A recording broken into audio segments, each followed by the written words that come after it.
Good morning class 11th। आज आपके सामने एक फूल की चाह कविता का जो आखिरी पद्यांश है वो मुझे स्पष्ट करना। इसके साथ ही साथ हम आपको रिवीजन एज पुनरावृत्ति पूरे पाठ का अर्थ बोलेंगे। आपसे हमने इससे पहली वाली क्लास में बोला भी था कि आप एक बार उसे पढ़ लीजिएगा ताकि उसे फिर अपने शब्दों में आप कर सकते हैं। यदि आप अपने शब्दों में लिखने का प्रयास करेंगे तो आप ज़्यादा अच्छा लिख सकते हैं।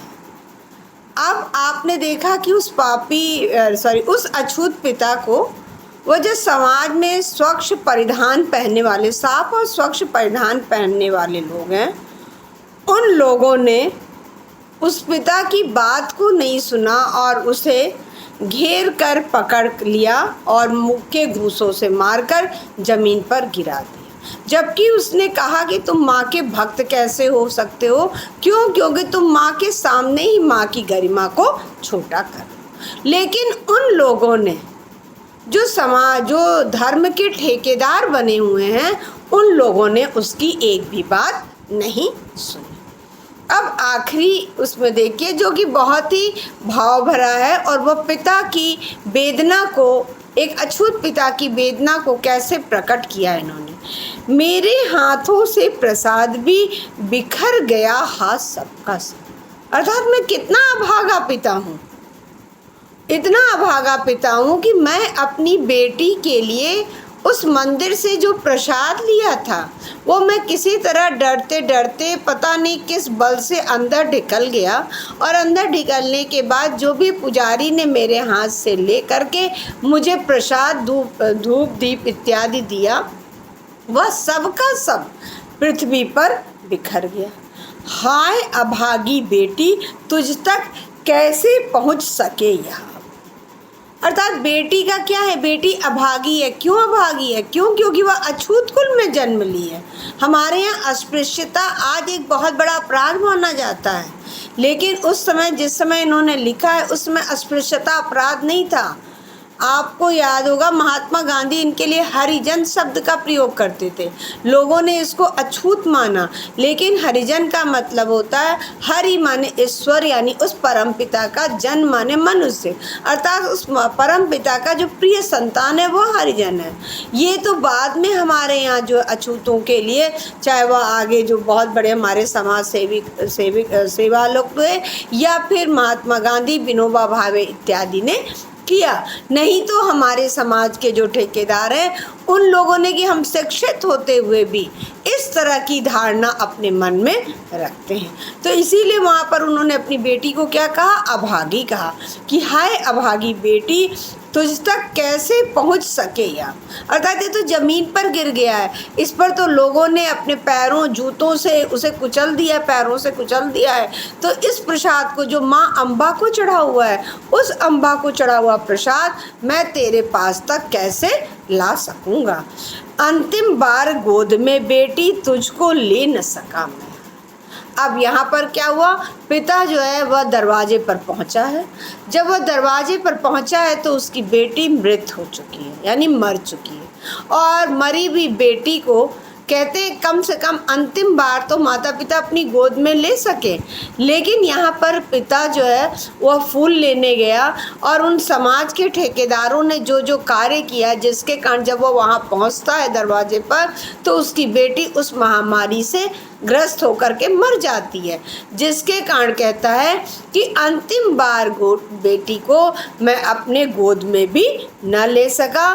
पहली चीज़ इसका सबसे बड़ा है, और दूसरा पॉइंट क्या है, एक फूल माँ के प्रसाद का तुझको दे न सका मैं। अर्थात मैं कितना अभागा पिता हूँ कि एक बार कम से कम मेरी बेटी ने जीवन में और कुछ नहीं मांगा, सिर्फ मांगा कि एक अम्बा माँ का फूल ला करके दो, लेकिन मैं वह भी फूल तुझे ना ला सका। क्यों नहीं ला सका? क्योंकि उन लोगों ने जो मुँह के घूंसे से मार करके उसे ज़मीन पर गिरा दिया था, जिसके कारण प्रसाद के साथ साथ वह फूल भी कुचल गया है, जिसके कारण कि वह पिता, अछूत पिता कहता ही है, पहले ही कहता है कि मेरे हाथों से सारा प्रसाद बिखर गया था उस धरती पर, जिसके कारण कि मैं तुझे उस प्रसाद को या उस फूल को कैसे लाऊं।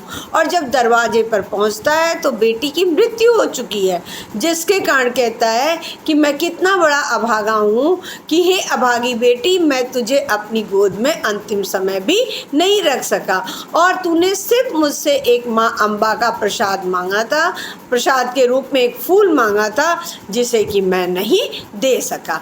अब आप शीर्षक जब आप लिखेगा तो जहाँ जहाँ पे, जैसे पहले पद्यांश दूसरे पद्यांश में एक फूल की है, फिर उसके बाद पिता उसको जागृत करता है, उसे प्रेरित करता है कि कम से कम वह जब एकदम शिथिल होकर के पड़ी हुई है तो कम से कम कहे कि मुझको देवी माँ के प्रसाद का फूल दीजिए।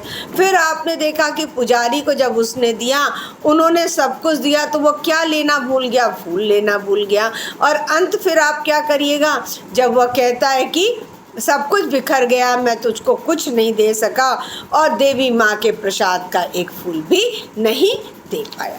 इनको जब आप लिखेंगे तब आपका 10 नंबर का जो, क्योंकि अभी तक जो होता था वो 12.5 नंबर का होता था, अब 10 नंबर का आएगा। और आपको कम से कम 2 लाइन, जैसे मान लीजिए आपको यदि लिखना है तो फिर यही लिख दिया अंत में, एक फूल माँ के प्रसाद का तुझको दे न सका मैं। जब आप ये दोनों लाइन लिखेंगे तो वह आपका एक कोटेशन काउंट किया जाएगा। तो इसी तरह से 4 कोटेशन आपको लेना है। सेकंड में आपने देखा था, सेकंड पैराग्राफ में देखा था, मुझको देवी के प्रसाद का एक फूल ही दो लाकर, एक हो गया कोटेशन। नेक्स्ट आपने देखा, मुझको देवी के प्रसाद का एक फूल ही दो लाकर, दोनों एक ही है। लेकिन जब आप लिखना शुरू करेंगे तो वहाँ पर तो जब वह ज्वर में विह्वल होकर के बोली थी, और यहाँ पर आप देखेंगे कि जब वह अटल शांति धारण की हुई थी तो पिता उसे स्वयं उकसा करके चाहता था कि वह कह दे डैश, मुझको देवी के प्रसाद का एक फूल ही दो लाकर। थर्ड आप जब लिखेंगे, भूल गया उसका लेना झट परम लाभ सा पाकर मैं, अर्थात भूल गया उसका लेना, उसका लेना क्या है, एक फूल का लेना। और फिर अंत में जब लोगों ने सब कुछ कर दिया, मार पीट करके सब कुछ गिरा दिया, तो अंत का जो आप लिखते हुए कर देंगे, जब वो कहते हैं कि मैं तुझे अंतिम बार गोद में भी बेटी नहीं ले सका डैश, और साथ में एक फूल माँ के प्रसाद का तुझको दे न सका मैं। जब आप ये सारे पॉइंट्स डालेंगे तब आपके पूरे 10 में 10 पॉइंट्स, 10 में 10 मार्क्स आपको मिल जाएंगे। अब आप रिवीजन के रूप में देख लीजिए। फर्स्ट में देखिएगा कि जो अछूत पिता है वह दुखी पिता, अब वो अपनी निर्धनता के कारण, अशिक्षा के कारण, अछूत होने के कारण, समाज की जो व्यवस्था है उसके कारण कहता है कि अपनी बेटी सुखिया को बाहर खेलने जाने से बार बार मना करता था। लेकिन बालपन के हट के कारण बेटी क्षण मात्र के लिए भी नहीं रुकती थी, जिसके कारण जब भी पिता उसे बाहर खेलते देखता था उसका हृदय कांप उठता था, और वो बार बार यही मनाता था कि किसी भांत इस बार अपनी बेटी को इस महामारी से बचा ले। सेकंड देखिएगा, पिता ने जो अपने अंदर डर छिपाया हुआ था वही सामने आया, अर्थात एक दिन सुखिया का शरीर बुखार से तपता हुआ पाया, जिसके कारण ज्वर में विह्वल यानी व्याकुल होकर के न जाने कौन सा अज्ञात डर उसके हृदय में समाया हुआ था, जिसके कारण कहती है कि पिता से कि मुझको देवी माँ के प्रसाद का एक फूल लाकर। आप पिता की असहाय अवस्था देखिएगा कि धीरे धीरे जब बेटी के कंठ की आवाज़, उसके शरीर के अंग शिथिल होने लगे तो वह अनेक नए उपायों को, बेटी को महामारी से मुक्त करने के लिए अनेक नए उपायों को कर रहा था, जिसके कारण दिन व्यतीत होना, वह दिन व्यतीत होना यानी उल्लास और स्फूर्ति से भरा, कब प्रातः काल हुआ, कब अलसाई हुई दोपहरी हुई, कब संध्या लौटी स्वर्णगनों में, और कब रात्रि का आगमन हुआ वह नहीं जान पाया। नेक्स्ट अब देखिएगा फोर्थ पैराग्राफ, चारों तरफ उन्हें केवल अंधकार ही अंधकार दिखाई दे रहा था। पिता सोचता है कि आज न जाने कौन सा बड़ा तिमिर यानी अंधकार रूपी महामारी मेरी बेटी को ग्रस्त ने आई हुई है, क्यों? क्योंकि अब तुलना क्यों की गई? जिस प्रकार आकाश मंडल से अंगारे की वर्षा हो रही थी, ठीक उसी प्रकार उस लड़की के शरीर से बुखार, तपते हुए बुखार की। नेक्स्ट था उसकी आंखें जो बार बार बुखार से जलने के कारण बंद और खुल रही थी और लालिमा को ली हुई थी, जिसकी तुलना उन्होंने जगमग जगते तारों से किया। अब पिता देख रहा था कि जो बेटी एक क्षण भी न तो स्थिर होकर बैठती थी, न उसका खेलना रुकता था, आज वही अटल शांति सी और सुस्थिर सी पड़ी हुई थी। तो अब पिता उसे स्वयं उकसा करके यह सुनना चाहता था कि वह बोले कि मुझको देवी के प्रसाद का एक फूल ला करके दो।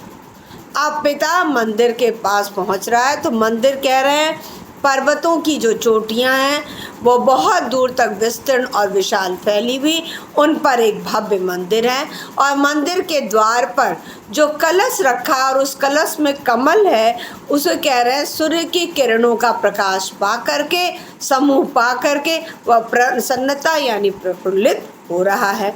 और मंदिर का संपूर्ण आंगन दीप धूप से ढका हुआ था तथा चारों तरफ उत्सव की धारा गूंज रही थी। नेक्स्ट है सभी भक्त वृंद यानी भक्तों का जो समूह था वह भक्ति के साथ और प्रसन्नता के साथ गा रहे थे, पतित तारणी पाप हारणी, पतितों को तारने वाली और पाप को हरने वाली माँ तेरी जय जय। पतित तारणी पाप हारणी यानी पतित तारणी, आप इसे दूसरे में मत करिएगा। पिता ने केवल क्या बोला था? पतित यानी अछूतों को तारने वाली माँ तेरी जय जय जय। और न जाने किस बल से वह अंदर यहाँ जो वह दीप धूप लेकर के गया था, पुजारी ने उसके हाथों से ले करके और अम्बा को अर्पित करके और जब इसे लौटाया तो जो उसको प्रसन्नता थी, जिसके कारण कि वह उसका लेना अर्थात फूल को लेना भूल गया, पिता ने फिर उसे लिया और जब वह परम लाभ सा पा करके कि अब बेटी को यह फूल ले जा करके दूंगा, लेकिन अभी वह दरवाजे तक मंदिर के अभी आंगन में ही पहुंचा था कि अचानक उसको सुनाई पड़ा कि यह साफ स्वच्छ परिधान पहने हुए यह अछूत कैसे धूर्त बना हुआ कैसे आया है, इसलिए इसे पकड़ो, देखो भाग न जाए। क्यों? क्योंकि इसने मंदिर में घुसकर 2 पॉइंट हो गया है। एक तो सबसे बड़ा अनर्थ किया, बड़ा भारी अनर्थ, और दूसरा क्या है? चिरकालिक जो मंदिर की शुचिता थी, उस मंदिर की शुचिता को, पवित्रता को भंग कर दिया। इसलिए यह कहता है कि क्या देवी की गरिमा, अभी आप कह रहे हैं पतित तारणी पाप हारणी, उनकी गरिमा से भी क्या मेरा कलुष यानी अपराध बड़ा है? और किस बात में मैं उनके आगे हूँ? क्यों? क्योंकि मैं तो उन्हीं की संतान हूँ, तो उसमें यह छूत और अछूत कैसे, धूर्त कैसे? इसलिए वह कहता है कि किस बात में मैं हूँ आगे। लेकिन अब वह खुद उन लोग के लिए पूछता है कि तुम लोग माँ के भक्त कैसे हो? क्यों?